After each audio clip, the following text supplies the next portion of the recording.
Hello friends, स्वागत है आपका हमारे YouTube channel GK with me में।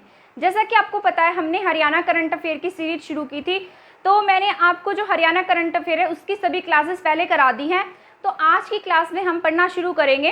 पिछले एक महीने में जितना भी करंट अफेयर मैंने कराया है उसके बारे में मैं आज की पूरी वीडियो में आपको बता दूंगी। ठीक है, यानी कि जो हमने अप्रैल से अब जो अप्रैल तक का जितना भी करंट अफेयर पढ़ा है, मार्च से अप्रैल तक का, वो सभी आपको इस वीडियो में मिल जाएगा। मार्च टू अप्रैल का जितना भी हरियाणा करंट अफेयर है वो इस वीडियो में आपको देखने को मिलेगा। ठीक है, तो शुरू करेंगे हम आज की क्लास। अगर आपको मेरी क्लास पसंद आए तो प्लीज़ क्लास को शेयर भी कर दीजिएगा, चैनल को सब्सक्राइब भी कर दीजिएगा। ठीक है, तो पहला क्वेश्चन आपके पास है कि जो हरियाणा है, हरियाणा के किस जिले में भव्य खेल परिसर बनाया जाएगा? क्या बनेगा? हरियाणा के किस जिले में भव्य खेल परिसर बनेगा? क्या बनेगा? भव्य खेल परिसर। तो ये थोड़े टाइम पहले ही घोषणा की गई थी। किसके द्वारा? आपके जो सीएम हैं मनोहर लाल खट्टर जी, उनके द्वारा क्या की गई? घोषणा की गई कि क्या बनाया जाएगा? भव्य खेल परिसर बनेगा। और वो आपका कहाँ पर बनेगा? गुरुग्राम में। कहाँ बनेगा? गुरुग्राम के वजीराबाद में। कहाँ बनेगा? गुरुग्राम के वजीराबाद में भव्य खेल परिसर बनेगा। ठीक है, और ये जो खेल परिसर है ये किसके नाम पर बनाया जाएगा? आपके जो पूर्व मुख्यमंत्री रह चुके हैं, कौन? राव बीरेंद्र सिंह। कौन रह चुके हैं पूर्व मुख्यमंत्री? राव बीरेंद्र सिंह। उनके नाम पर क्या बनेगा? भव्य खेल परिसर बनाया जाएगा। राव बीरेंद्र सिंह ये आपके क्या थे? पहले गैर कांग्रेसी चीफ मिनिस्टर थे। ठीक है, और ये वैसे सेकंड नंबर के चीफ मिनिस्टर थे आपके, कौन? राव बीरेंद्र सिंह। इससे पहले ये क्या थे? इससे पहले ये विधानसभा के स्पीकर भी थे, शन्नो देवी के बाद बने थे। ठीक है, तो वहां से इस्तीफा देकर ये क्या बन गए? हमारे हरियाणा के सीएम बन गए थे। और इनके नाम पर क्या बनेगा? गुरुग्राम में, गुरुग्राम के वजीराबाद में क्या बनेगा? एक भव्य खेल परिसर बनेगा। ठीक है, और इस खेल परिसर के साथ साथ क्या बनाया जाएगा? एक मल्टीपर्पज हॉल भी बनेगा। क्या बनेगा? मल्टीपर्पज हॉल बनाया जाएगा, जहां पर बहुत सारे मतलब अलग अलग उद्देश्यों के लिए बनाया जाएगा। मल्टीपर्पज हॉल बनेगा। ठीक है, और ये कितनी एकड़ भूमि पर बनेगा? आपका 11 एकड़। कितनी एकड़ जमीन पर बनाया जाएगा? 11 एकड़ जमीन पर ये बनाया जाएगा। ठीक है, तो आपका फर्स्ट क्वेश्चन क्या है? भव्य खेल परिसर आपका कहाँ बनेगा? गुरुग्राम में। और यहाँ पर क्या होगा? आपके किसके नाम पर होगा? पूर्व मुख्यमंत्री राव बीरेंद्र सिंह के नाम पर ये बनाया जाएगा। ठीक है, इसके बाद हम सेकंड क्वेश्चन करते हैं। हरियाणा के किस जिले में 8वां सब्जी एक्सपो क्या होगा? हरियाणा के किस जिले में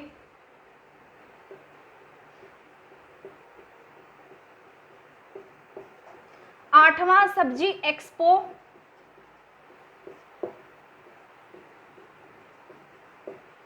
एक्सपो 2022 का उद्घाटन किया गया है?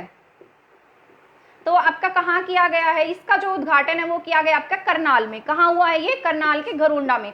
आपको पता है घरोंडा में क्या बना हुआ है? सब्जी उत्कृष्टता केंद्र है। तो करनाल के घरोंडा में क्या है? सब्जी उत्कृष्टता केंद्र है। क्या है?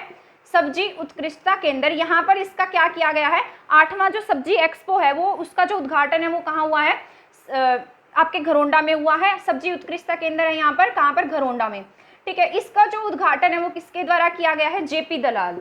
किसके द्वारा किया गया? जेपी दलाल के द्वारा। जेपी दलाल कौन है? आपके हरियाणा के कृषि मंत्री हैं। क्या है? ये हमारे कृषि मंत्री हैं और इनके द्वारा इसका उद्घाटन किया गया है। ठीक है, जो सब्जी उत्कृष्टता केंद्र घरोंडा का है वो इंडो इजराइल पद्धति पर बनाया गया है। किस पर बना है? आपका इंडो इजराइल पद्धति पर बनाया गया है। ठीक है, और ये कब बना था? आपका जो घरोंडा का सब्जी उत्कृष्टता केंद्र है कब बनाया गया था? 17 जनवरी 2011 को बना था। कब बना था? 17 जनवरी 2011 को। ठीक है, तो आपका जो हरियाणा का जो 8वां सब्जी एक्सपो है उसका उद्घाटन कहाँ होगा? मतलब वो कहाँ से शुरू किया गया? कहाँ पर इसका आयोजन किया गया है? करनाल में। करनाल के कहाँ किया गया है? घरोंडा में, क्योंकि घरोंडा में क्या है? आपके सब्जी उत्कृष्टता केंद्र है। ठीक है, इसके बाद हम पढ़ेंगे कि हरियाणा के किस जिले में क्या है? नेक्स्ट क्वेश्चन हमारे पास है, हरियाणा के किस जिले में फायर आर्म फोर्सेस की जो फैक्ट्री है वो स्थापित की जाएगी? क्या की जाएगी? Fired armed forces factory. ये हरियाणा के किस जिले में स्थापित की जाएगी? ठीक है, तो आपके हरियाणा के कौन से जिले में स्थापित होगी? ये हिसार में। कहाँ होगी? हिसार में। हिसार के कहाँ पर होगी? तलवंडी राणा एक गांव है यहाँ का, तलवंडी राणा। कहाँ का? हिसार का। ठीक है, तो यहाँ पर किसका क्या बनाई जाएगी? फायर आर्म फोर्सेस फैक्ट्री बनाई जाएगी। कहाँ बनेगी? तलवंडी राणा हिसार में। ठीक है, यहाँ पर AK-47 जो राइफल्स हैं वो उस तरीके के जो हथियार हैं वो यहाँ बनाए जाएंगे, और ये क्या होंगे? आपके एकदम ऑटोमेटेड मशीन से बनेंगे। किससे बनेंगे? ऑटोमेटेड मशीन से बनेंगे। ठीक है, और इसको जो मंजूरी दी है वो किसने दी है? गृह मंत्रालय ने। किसने मंजूरी दी है? गृह मंत्रालय के द्वारा जो ये मंजूरी है वो दी गई है। और इसमें क्या होगा? मतलब ये जो किसे काम सौंपा गया है, जो हिसार के तलवंडी राणा में जो ये आर्म्ड फोर्सेस फैक्ट्री बनेगी, इसका काम किसको सौंपा गया है? ये एक फैक्ट्री है वहाँ की, मतलब उसका प्राइवेट लिमिटेड फैक्ट्री है अमोल। हिसार की फैक्ट्री है, क्या नाम है इसका? Amol factory, Amol steel limited factory है, ये इस पर काम करेगी। इससे पहले मतलब ये सेकंड ऐसी जो फैक्ट्री बनी है जिसे सरकार ने क्या दिया है? लाइसेंस दिया है। इससे पहले जो जिंदल फैक्ट्री है वो इस पर काम करती थी। कौन करती थी? जिंदल फैक्ट्री को लाइसेंस प्राप्त था, परंतु अब इन्होंने की प्राइवेट कंपनी है, अमोल स्टील लिमिटेड कंपनी है कोई, उसे ये काम दिया गया है, और ये कहाँ बनाई जाएगी? आपके हिसार तलवंडी राणा में बनेगी। ठीक है, इसके बाद हमारे पास है हरियाणा के एक ऐसा जिला है हरियाणा का जहाँ क्या बनेगा? सबसे बड़ा क्या बनेगा? पक्षीघर सबसे ऊंचा बनेगा, जो देश का भी सबसे ऊंचा होगा। ठीक है, क्या बनाया जाएगा? देश का सबसे ऊंचा पक्षीघर बनाया जाएगा। ठीक है, तो हरियाणा के किस जिले में, आप चाहें तो इसे नोट भी कर सकते हैं, हरियाणा के किस जिले में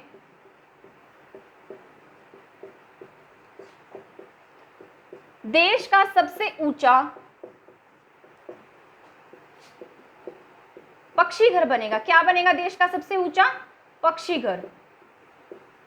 ठीक है, जो देश का सबसे ऊंचा पक्षीघर है वो आपके कौन से जिले में बनेगा? बनेगा तो आपके हरियाणा में। ठीक है, तो हरियाणा के कहाँ बनेगा? आपके महेंद्रगढ़ में। कहाँ बनेगा? महेंद्रगढ़ में ये बनेगा। ठीक है, अब महेंद्रगढ़ में कहाँ बनाया जाएगा? एक गांव है यहाँ का, पाली गांव। क्या है यहाँ का? पाली गांव, वहां पर ये बनाया जाएगा। पाली गांव में एक धाम है, क्या है? धाम, और वो उस धाम का नाम क्या है? जयराम दास धाम। क्या है? जयराम दास धाम। यहाँ पर ये क्या बनेगा? आपका चिड़िया, जो भी बर्ड पक्षी घर है वो बनाया जाएगा, और ये क्या होगा? देश का सबसे ऊंचा होगा। ऐसा कहा जा रहा है कि ये जो है 2 महीने में बनकर तैयार हो जाएगा। कितने महीने में? 2 मंथ्स में बनकर तैयार हो जाएगा। और ये कितने फीट ऊंचा होगा? तो मैं आपको बता देती हूँ, ये आपका 71 फुट ऊंचा होगा। कितने फुट ऊंचा है? ये आपका 71 फुट ऊंचा है। कौन सा? ये जो पक्षी घर है। ठीक है, इससे पहले जो मतलब इससे पहले भी एक देश में था जो राजस्थान में था। कहाँ था इससे पहले? राजस्थान के नागौर जिले में था। कहाँ था? राजस्थान के नागौर जिले में। और वो कितने मीटर ऊंचा था आपका? 66 फुट ऊंचा था। कितना ऊंचा था? 66 फुट ऊंचा था। और इससे पहले ये देश का पहला था। अब ये देश का क्या बन गया? दूसरा पक्षी घर बन गया। और हमारे महेंद्रगढ़ में जो बनने जा रहा है वो हमारा देश का पहला पक्षी घर होगा। ठीक है, जो कहाँ बनाया जाएगा? महेंद्रगढ़ के पाली गांव में बनेगा। ठीक है, इसके बाद हम आगे पढ़ते हैं। अभी थोड़े टाइम पहले जो हरियाणा सरकार है, हरियाणा सरकार ने तो नहीं कह सकते, केंद्र सरकार में जो गृह मंत्री है हमारे, कौन है? अमित शाह। ठीक है, अमित शाह के द्वारा क्या किया गया? केंद्रीय सेवा नियम लागू किया गया है। क्या किया गया है? केंद्रीय सेवा नियम। केंद्रीय सेवा नियम कहाँ लागू किया है? ये आपका चंडीगढ़ में। कहाँ लागू किया है? चंडीगढ़ में। और कब लागू किया? ये आपका चंडीगढ़ में। केंद्रीय सेवा नियम चंडीगढ़ में कब लागू किया गया? कब से लागू हुआ?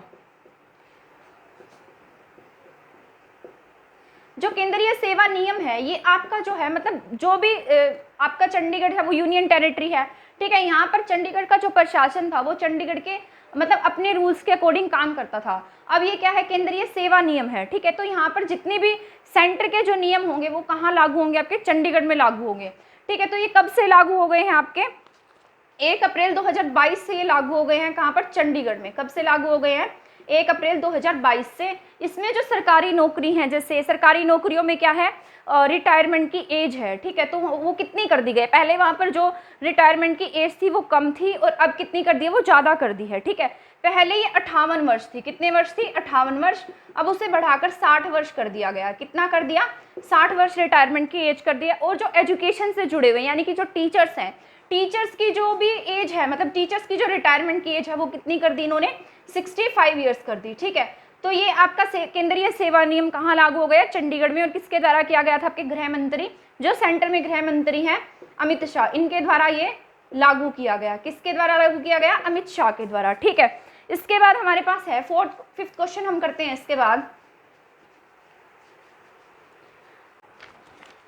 इसके बाद हमारे पास है, हाल ही में हरियाणा सरकार ने कितने राज्य पुलिस पुरस्कार देने की घोषणा की है। हरियाणा सरकार के द्वारा क्या घोषणा की गई है कि वो कितने तरीके के पुरस्कार देगी राज्य स्तर पर?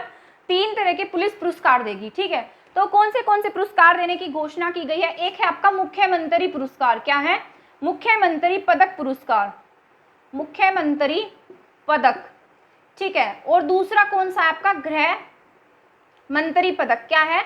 गृह मंत्री पदक। और तीसरा कौन सा है आपका? हरियाणा पुलिस उत्तम सेवा। क्या है? हरियाणा पुलिस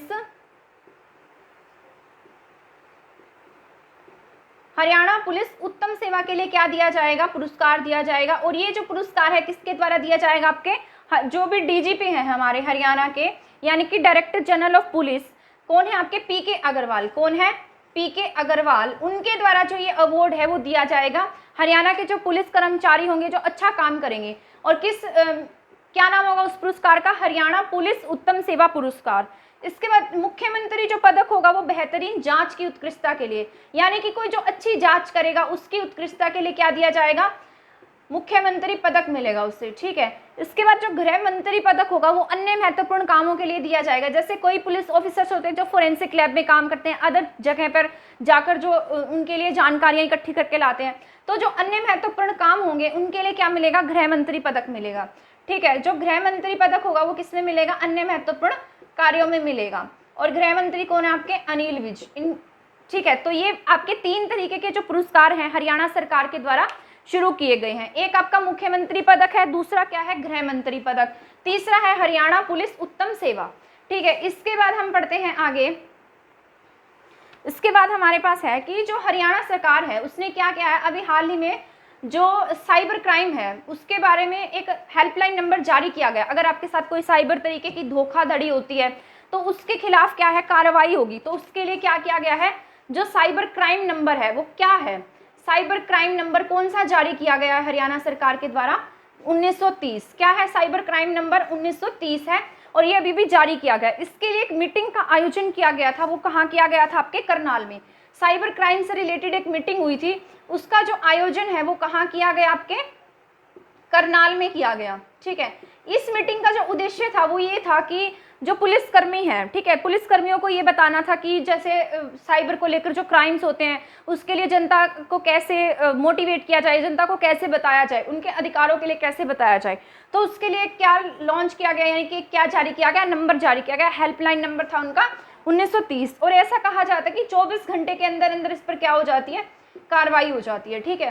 तो अगर आपके साथ भी कभी कोई साइबर तरीके की कार्रवाई क्राइम हो तो आप इस नंबर पर जाकर अपनी शिकायत दर्ज करा सकते हैं, ठीक है। तो इस प्रकार क्या किया गया, इन्होंने 1930 नंबर था वो जारी किया, ठीक है। इसके बाद हमारे पास है, इसके बाद है हरियाणा के किस जिले में, क्या है? हरियाणा के किस जिले में नाबार्ड द्वारा राज्य में पहली बार क्या की गई? टमाटर की खेती की गई है। क्या की गई है? नाबार्ड द्वारा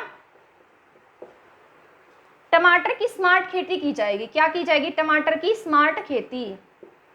तो आपके कहाँ की जाएगी, ठीक है। तो इसके लिए आपके 2 गांव का चयन हुआ था, ठीक है। जो टमाटर है वो स्मार्ट खेती से उगाया जाएगा, ठीक है। और ये किसके द्वारा शुरू किया गया? आपके नाबार्ड के द्वारा शुरू किया गया है, यानी कि हॉर्टिकल्चर फार्मर प्रोड्यूसर्स ऑर्गेनाइजेशन, जो एफपीओ है, जो क्या बताती है? किसानों को उनके अधिकारों के बारे में बताती है कि किस तरह से खेती करनी है, इसके बारे में समझाती है। कौन? एफपीओ। उसके साथ में जो कॉन्ट्रैक्ट करके नाबार्ड ने क्या किया है? नए तरीके से क्या उगाई है? टमाटर की स्मार्ट खेती उगाई है, ठीक है। तो इसके लिए आपके 2 जिलों का चयन हुआ है। कौन से हैं वो मैं आपको बता देती हूँ। करनाल के हैं ये 2 जिले। कहाँ से हैं? करनाल के हैं। एक का नाम क्या है? सॉरी, करनाल के गांव है, एक गांव है, उनका नाम है कलरी धनोरा। क्या है? कलरी धनोरा। और एक क्या है? धनांदा जागीर। क्या है? धनांदा जागीर। ये 2 गांव ऐसे हैं जिनका चयन किसके लिए हुआ है? स्मार्ट खेती के लिए हुआ है। स्मार्ट खेती किसकी की जाएगी यहाँ पर? टमाटर की। किसकी होगी यहाँ पर स्मार्ट खेती? आपके टमाटर की जो है वो स्मार्ट खेती यहाँ पर की जाएगी, ठीक है। इसके बाद हम पढ़ते हैं नेक्स्ट क्वेश्चन जो होगा वो हमारा होगा सूरजकुंड मेले को लेकर, ठीक है, जैसा कि आपको पता है सूरजकुंड मेले का जो आयोजन है वो मार्च के महीने में किया गया है। ठीक है, वैसे सूरजकुंड मेले का जो आयोजन होता था वो कब होता था आपका, फरवरी के महीने में हो जाता था। ठीक है, तो मैं आपको बताती हूँ सूरजकुंड मेले का आयोजन जो है वो कब से कब तक किया गया है। सूरजकुंड मेले का जो आयोजन है वो आपका किया गया है 19 मार्च से शुरू हुआ था। कब से शुरू हुआ ये आपके 19 मार्च से, और कब तक चला है ये आपके 4 अप्रैल तक। कब तक चला है, 4 अप्रैल तक। ठीक है, इसमें मैं आपको बताती हूँ कि जो सूरजकुंड मेला है उसमें जो थीम स्टेट है और थीम कंट्री है वो कौन सी रही थी हमारी। ठीक है, जो थीम स्टेट है वो कौन सी रही हमारी जो थीम स्टेट थी वो रही आपकी जम्मू कश्मीर। क्या रही थी, थीम स्टेट जम्मू कश्मीर। और जो थीम कंट्री रही वो कौन सी रही आपकी, उज्बेकिस्तान। क्या रही है, उज्बेकिस्तान। ठीक है, तो ये कौन सा मतलब हमारा जो सूरजकुंड मेला है 35वां सूरजकुंड मेला था ये, इसका जो आयोजन है 19 मार्च से कब तक हुआ, 19 मार्च से 4 अप्रैल तक हुआ है। और ये कहाँ पर आयोजन होता है आप सभी को पता है, फरीदाबाद में इसका जो आयोजन है वो किया जाता है। ठीक है, फरीदाबाद में हर साल लगता है, लेकिन 2021 में क्या हुआ था, जो सूरजकुंड मेला है इसका आयोजन नहीं हुआ।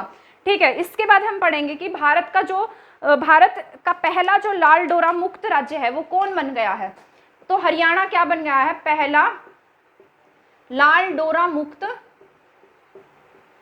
राज्य। तो क्या बना ये हमारा हरियाणा, क्या हुआ, क्या बना है हरियाणा। हरियाणा ने क्या किया है, ड्रोन के माध्यम से क्या कर दिया है, जो लाल डोरा था राज्य मुक्त कर दिया। कितने गांव को किया है इसने, 6286 जो गांव हैं वो लाल डोरा मुक्त कर दिए हैं। क्या किए हैं, लाल डोरा मुक्त कर दिए गए। और ये किसके द्वारा किए गए, ड्रोन के माध्यम से। इनकी चेकिंग की गई, ड्रोन के माध्यम से ही देखा गया। ठीक है, ड्रोन के माध्यम से हुए हैं। जो लाल डोरा मुक्त राज्य है इसका मतलब क्या होता है लाल डोरा मुक्त। जब हमारा देश आजाद नहीं हुआ था, हमारे देश में किसका राज था, ब्रिटिशर्स का राज था। तो उस समय क्या थी कि जो कब्जे वाली जमीनें होती थी उन पर कब्जे वाली जमीनें आज तक भी चली आ रही थी, जिस पर लोगों ने क्या किया हुआ था, अपना अधिकार जमाया हुआ था। तो उनको मुक्त कर देना, तो उसे क्या नाम दिया गया, लाल डोरा मुक्त। ऐसा करने वाला हमारा हरियाणा क्या है, पहला राज्य बन गया है। ठीक है, सबसे पहले जो हरियाणा का पहले कौन सा जिला था जो क्या बना था, लाल डोरा मुक्त बना था। तो ये करनाल का सिरसी गांव था। क्या था, करनाल का सिरसी गांव था जो क्या बना था आपका, लाल डोरा मुक्त। करनाल का सिरसी गांव लाल डोरा मुक्त बना था पहले। और ये कब बना था आपका, 26 जनवरी 2020 को। कब बना था, 26 जनवरी 2020 को ये क्या बना, लाल डोरा मुक्त बना। और जो प्राइम मिनिस्टर है हमारे इंडिया के, जो प्राइम मिनिस्टर है मोदी जी, उनके द्वारा एक योजना शुरू की गई थी, उसका नाम था स्वामित्व योजना। क्या नाम था, स्वामित्व योजना। इस योजना का उद्देश्य क्या था कि जिन लोगों की जो जमीनें हैं उन पर जिसका मालिकाना हक है उसे देना। जो स्वामित्व योजना इसकी शुरुआत कब की गई थी, 24 अप्रैल 2020 को की गई थी। कब की गई थी, 24 अप्रैल 2020 को। और इसी को ध्यान में रखते हुए हरियाणा ने क्या कर लिया, हरियाणा जो है वो क्या बन गया, पहला लाल डोरा मुक्त राज्य जो है वो बन गया है। और इसने क्या किया है, 6286 गांव को ड्रोन के माध्यम से क्या कर लिया है, लाल डोरा मुक्त बना लिया है। ठीक है, इसके बाद हम पढ़ते हैं, हमारे पास है कि जो साहित्य अकेडमी है, साहित्य अकेडमी क्या देती है, आपके अवार्ड देती है। क्या देती है, साहित्य अकेडमी अवार्ड्स देती है। तो जो साहित्य अकेडमी है इसके द्वारा एक अवार्ड दिया गया है, उसका नाम है साहित्य साधना। ठीक है, साहित्य साधना यानी कि साहित्य की साधना, साहित्य साधना के लिए विशेष साहित्य सम्मान दिया गया है, साहित्य साधना सम्मान दिया गया है। ठीक है, तो किसे मिला है, किसे मिला है साहित्य साधना सम्मान। इसमें कितनी राशि दी जाती है, आपकी 5 लाख। कितनी राशि दी जाती है, 5 लाख रुपए राशि इसमें दी जाती है। और ये जो पुरस्कार है वो किसे दिया गया है, तो डॉक्टर जय भगवान है, इन्हें ये क्या मिला है, डॉक्टर जय भगवान गोयल को ये अवार्ड मिला है। किसे मिला है, डॉक्टर जय भगवान गोयल को। और जो ये पुरस्कार है इसमें 5 लाख रुपए की राशि दी गई है। जो डॉक्टर जय भगवान गोयल हैं ये क्या है, आपके कुरुक्षेत्र से बिलोंग करते हैं। कहाँ से हैं, कुरुक्षेत्र यूनिवर्सिटी से हैं वैसे ये। और इन्होंने अब तक लगभग 30 से ज़्यादा पुस्तकों का प्रकाशन किया है। कितनी पुस्तकें लिखी है इन्होंने, 30 से ज़्यादा पुस्तकें लिखी है। और इसके लिए इन्हें क्या मिला है, साहित्य साधना सम्मान मिला है। किन्हें मिला है, डॉक्टर जय भगवान गोयल को। ठीक है, इसके बाद हम आगे पढ़ते हैं। इसके बाद क्या है कि हरियाणा के कौन से जिले में क्या बनेगा, सेकंड IIM बनेगा। क्या बनेगा, हरियाणा का जो दूसरा सेकंड IIM है वो कहाँ पर बनेगा। ठीक है, तो जो हरियाणा का दूसरा IIM है वो कहाँ बनाया जाएगा आपका, वो बनेगा आपका गुरुग्राम में। क्या बनेगा, सेकंड IIM कहाँ बनेगा आपका, गुड़गांव में। कहाँ बनेगा, गुरुग्राम में। जो हरियाणा का पहला IIM है वो कहाँ है आपका, रोहतक में है। कहाँ है, रोहतक में है। और देश का कौन सा, ये 8वां IIM है। और कहाँ बनाया गया, हमारा हरियाणा का पहला था जो रोहतक में बना था। हरियाणा का दूसरा IIM कहाँ बनेगा आपका, गुरुग्राम के सेक्टर 7 में बनेगा। कहाँ बनेगा, सेक्टर 7 में। और इसका जो उद्घाटन है वो किसके द्वारा किया गया, ऑनलाइन उद्घाटन ही कर दिया गया वीडियो कॉन्फ्रेंस के माध्यम से, हमारे सीएम मनोहर लाल खट्टर जी के द्वारा इसका जो उद्घाटन है वो कर दिया गया है। ठीक है, तो पहला जो आईआईएम है वो हमारा कहाँ था, रोहतक में, और सेकंड आईआईएम हमारा बनेगा गुरुग्राम में। एग्जाम के पॉइंट ऑफ व्यू से जरूरी क्वेश्चन है, इसे याद कर लीजिएगा। ठीक है, इसके बाद है अखंड भारत यात्रा, क्या शुरू की गई थी, अखंड भारत यात्रा। ठीक है, अखंड भारत यात्रा गई 2022 की, कब की थी आपकी, 2022 की यात्रा थी। इसमें हरियाणा के कितने, मतलब हरियाणा की कितनी लड़कियां शामिल थी, इसमें हरियाणा से 13 लड़कियां गई थी। कितनी लड़कियां गई थी, हरियाणा की 13। और इसमें टोटल कितनी स्टेट्स ने भाग लिया था, 5 स्टेट ने इसमें भाग लिया था, उसमें हमारे हरियाणा की 13 लड़कियां गई थी। और इसको हरी झंडी किसने दी थी, हमारे हरियाणा के सीएम के द्वारा से हरी झंडी दी गई थी, और इसमें हरियाणा की 13 लड़कियां शामिल थी। जितनी भी लड़कियां गई उसे हरियाणा के सीएम ने 5 लाख रुपए इनाम भी दिया। कितना दिया, 5 लाख रुपए। इसमें कौन सी स्टेट्स गई है मैं उसके बारे में आपको बता देती हूँ कि कौन सी थी। हरियाणा के अलावा एक यूपी स्टेट गई थी। ठीक है, यूपी के अलावा राजस्थान था, दिल्ली था। ठीक है, दिल्ली के अलावा और कौन था, अंडमान निकोबार।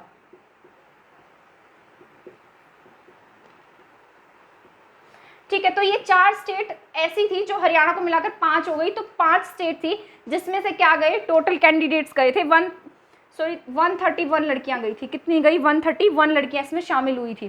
ठीक है, इसमें क्या है, टोटल 131 लड़कियां थी इसमें पूरी स्टेट्स को मिलाकर, उसमें हरियाणा की 13 लड़कियां शामिल थी। ठीक है, कितनी लड़कियां शामिल थी, 13 लड़कियां, और टोटल कितनी थी इसमें, 131 लड़कियां थी। ठीक है, इसके बाद हमारे पास है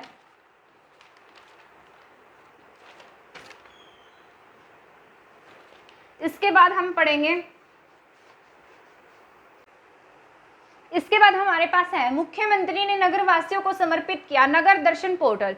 क्या समर्पित किया है, नगर दर्शन पोर्टल। किसकी शुरुआत की गई है, नगर दर्शन पोर्टल की। और इसका जो मेन काम है कि इसमें जितने भी नागरिक हैं हमारे जो हरियाणा के, वो ये जान सकेंगे कि उनकी गली में कितना विकास हुआ, कितनी सड़कें बनी, कितनी नहरें बनी, जितना भी विकास का कार्य है वो सभी क्या जान पाएंगे, नगर दर्शन पोर्टल से वो इसकी जानकारी ले सकते हैं। तो किसके द्वारा ये योजना शुरू की गई, आपके हरियाणा के मुख्यमंत्री के द्वारा। ठीक है, इसके बाद हमारे पास है हरियाणा के किस जिले में दुनिया की पहली सुरंग बनाई जाएगी। क्या बनेगी, हरियाणा की पहली, सबसे दुनिया की जो सबसे लंबी सुरंग है वो बनेगी, और ये जिससे होकर डबल डेकर ट्रेन गुजरेगी, यानी कि जिसमें जो डबल तरीके से होगी, डबल ट्रेन होगी, वो कहाँ पर बनाई जाएगी, वो बनेगी आपकी सोना में। कहाँ बनेगी, सोना में। और ये कहाँ बनेगी, अरावली का जो इलाका है सोना में, वहां पर ये डबल डेकर ट्रेन जो है वो बनाई जाएगी। जो रेवाड़ी से दादरी तक है, इसका जो काम है वो आपका जून में तैयार हो जाएगा, और ये 1 किलोमीटर लंबी रेल टनल होगी। कितने किलोमीटर लंबी रेल टनल है ये आपकी, 1 किलोमीटर लंबी रेल टनल है, जो कहाँ बनाई जाएगी, हरियाणा के सोना में बनाई जाएगी, और ये अरावली के इलाके में बनेगी। ये सिर्फ जो है डबल डेकर ही नहीं होगी, बल्कि एक साथ 2 ट्रेनें क्या करेंगी, यहाँ पर पास करेंगी। ठीक है, तो ये आपकी कहाँ बनेगी, सोना गुरुग्राम में बनेगी। ठीक है, इसके बाद हमारे पास है हरियाणा की किन पहाड़ियों में एक नया वन्य जीव सफारी पार्क बनाया जाएगा। क्या बनेगा, एक नया वन्य जीव सफारी पार्क बनेगा। तो कहाँ बनाया जाएगा, आपका अरावली की पहाड़ियों में बनेगा। कहाँ बनेगा, अरावली की पहाड़ियों में। और वो कहाँ कहाँ पर बनाया जाएगा आपके, एक तो बनेगा मेवात में, और एक बनेगा गुरुग्राम में। कहाँ, मेवात प्लस गुरुग्राम में ये बनेगा, यानी कि यहीं पर जो अरावली की जो रेंज है वो यहीं पर लगती है। ठीक है, तो क्या बनेगा, एक नया वन्यजीव सफारी बनेगा। ठीक है, इसके लिए जो वन्य जीवों को देखने के लिए जो बाहर जाते हैं उन्हें बाहर नहीं जाना पड़ेगा। ठीक है, और यहाँ पर इनका एंटरटेन हो जाएगा। और ये 3800 हेक्टेयर में बनेगा। कितने हेक्टेयर में बनेगा, 3800 हेक्टेयर में। इसकी जो भी देख रेख है वो केंद्रीय मंत्री जो है हमारे भूपेंद्र यादव, उनके द्वारा की जा रही है। तो हरियाणा की कौन सी पहाड़ियों में बनेगा सफारी पार्क, आपका अरावली की पहाड़ियों में। ठीक है, इसके बाद हमारे पास है मोस्ट इंपॉर्टेंट क्वेश्चन है ये। ठीक है, हाल ही में किस हास्य हरियाणवी कलाकार का निधन हो गया है। तो कौन से ऐसे हास्य कलाकार हैं जिनका भी अभी हाल ही में निधन हुआ है, तो दरियाब सिंह मलिक। कौन है आपके, दरियाब सिंह मलिक। इनका क्या हुआ है, हाल ही में निधन हो गया है। और ये आपके कहाँ से बिलोंग करते थे, पानीपत से। कहाँ से थे, पानीपत के उगराखेड़ी गांव से ये बिलोंग करते थे। और इनका 84 वर्ष की उम्र में निधन हो गया है।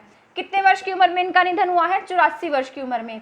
इन्होंने जो फेमस फिल्म थी उसमें किसकी भूमिका निभाई थी, आपके खुंडा की भूमिका। किसका भूमिका निभाई इन्होंने, खुंडा की। और वो कौन सी फिल्म थी, चंद्रावल। कौन सी फिल्म में इन्होंने भूमिका निभाई थी, चंद्रावल में।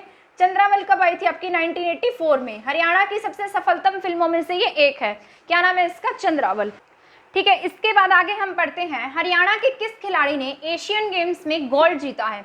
मतलब एशियन गेम्स में ये लगातार 3 बार गोल्ड जीतने वाले पहले भारतीय बन गए हैं। तो कौन है ये आपके? रवि दहिया। कौन है?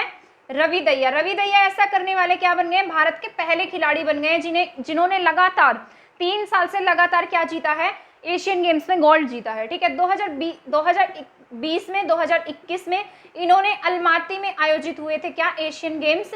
वहां पर भी क्या जीता था? इनके द्वारा गोल्ड जीता गया था। ठीक है, और इसके बाद जो एशियन गेम्स हुए ये कहाँ हुए? उलन बटोर में। कहाँ हुए हैं? उलन बटोर में। उलन बटोर में ये आयोजित हुए हैं और ये यहाँ पर भी इन्होंने क्या जीता है? गोल्ड जीता है। क्या जीता? इनके द्वारा गोल्ड जीता गया है। जो रवि दहिया है वो आपके सोनीपत के नाहरी गांव के हैं। कहाँ से बिलोंग करते हैं? सोनीपत के नाहरी गांव से बिलोंग करते हैं। 57 kg में खेलते हैं। ठीक है, तो इन्होंने क्या जीत लिया है? गोल्ड जीत लिया और ये लगातार 3 बार गोल्ड जीतने वाले पहले भारतीय बन गए हैं। इन्हें किसके द्वारा सम्मानित किया जा चुका है? इन्हें राष्ट्रपति ने भी इन्हें सम्मानित किया है। ठीक है, इन्हें अर्जुन अवार्ड भी मिल चुका है। इसके बाद है शिशु मृत्यु दर। ठीक है, जो शिशु मृत्यु दर है वो हमारी जो हरियाणा में जो शिशु मृत्यु दर है वो कितनी हो गई है? 30 से घटकर 27 हो गई है। कितनी हो गई? पहले कितनी थी? 30 थी। यानी कि जो शिशु थे 0 to 5 ईयर्स के बच्चे थे वो जिनकी पहले 30 मृत्यु दर थी अब कितनी हो गई है? 27 हो गई है। इसके बाद है नवजात मृत्यु दर, यानी कि जो बच्चे पैदा होते हैं और पैदा होते ही मर जाते हैं। ठीक है, तो उनकी जो मृत्यु दर है वो 22 थी पहले, अब कितनी हो गई है? 19। अब कितनी हो गई? 19। ठीक है, इसके बाद हमारे पास ये मोस्ट इंपॉर्टेंट क्वेश्चन है, दास्तान ए रोहनाथ। क्या है दास्तान ए रोहनाथ? कहाँ देखा गया है? आपका हिसार में इसका मंचन किया गया है नाटक के रूप में। जो दास्तान ए रोहनाथ है इस गांव में इसका जो मंचन किया गया हिसार में HIU यूनिवर्सिटी में किया गया था और इसे आपके हरियाणा के CM के द्वारा देखा गया है। किसके द्वारा देखा गया है? हरियाणा के CM द्वारा। और जो हरियाणा के CM है उनके द्वारा कहा गया है कि जो रोहनाथ गांव है इसकी अपने आप में ऐतिहासिक मान्यता है। ठीक है, जब ये हमारा जो इंडिया है आज़ाद हो गया था, ऐसा माना जाता है कि जो रोहनाथ गाँव है इंडिया की आज़ादी के बाद भी आज़ाद नहीं हुआ और यहाँ पर कभी भी तिरंगा झंडा नहीं फहराया गया था। हमारे जो हरियाणा के CM है मुख्यमंत्री मनोहर लाल खट्टर, उनके द्वारा इस गाँव में झंडा फहराया गया। ठीक है, और इन्होंने ऐसा कहा है कि जो आगे आने वाले समय में बच्चों का पाठ्यक्रम होगा उसमें इस गांव के इतिहास के बारे में पढ़ाया जाएगा। ठीक है, तो जो दास्तान ए रोहनाथ है इसका कार्यक्रम सबसे पहले हिसार में हुआ है और ऐसा कहा गया है कि जो रोहनाथ गांव का जो भी ये नाटक है ये हर जिले में आयोजित कराया जाएगा। ठीक है, तो आज की क्लास हमारी यहीं खत्म होती है। आई होप आपको मेरी क्लास पसंद आई होगी। अगर आपको मेरी इसी तरीके से और क्लासेस देखनी है तो प्लीज़ मेरे चैनल को सब्सक्राइब करना ना भूलें और मेरी वीडियो को शेयर करना ना भूलें। थैंक यू, धन्यवाद।